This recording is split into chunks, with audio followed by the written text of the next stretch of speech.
భక్తులందరూ గదుల్లో ఉండగా ఎంతకీ తలుపులు తీయట్లేదు అనుకోండి, అసహనాన్ని ప్రకటించవలసి వస్తే గోవింద గోవింద గోవింద గోవింద ఆ వ్యగ్రత కనపడుతుంది ఆ నామం చెప్పడంలో. ఆ తాళాలు పట్టుకున్న వ్యక్తి వచ్చి తాళం తీస్తున్నాడు అనుకోండి గదులకి, గోవింద గోవింద ఎంత సంతోషం. ఆ ఆనందనిలయ విమానంలోకి వెళ్ళిపోయి ఆ ఏటవాలుగా ఉన్నటువంటి కొయ్యబల్లలు ఎక్కి జైవిజీవుల వరకు వెళ్ళేంత వరకు గోవింద గోవింద అంటారు.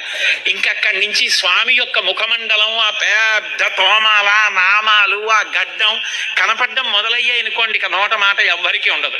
నిశ్శబ్దంగా వెళ్ళి దర్శనం చేసుకుని జీవితంలో వెనక్కి నడవడమే అలవాటైన వాళ్ళ ఒక్క క్షణం ఆయన్ని చూడకుండా ఉండలేక అలా చూస్తూ వెనక్కి తిరిగి వచ్చేస్తూ ఉంటారు.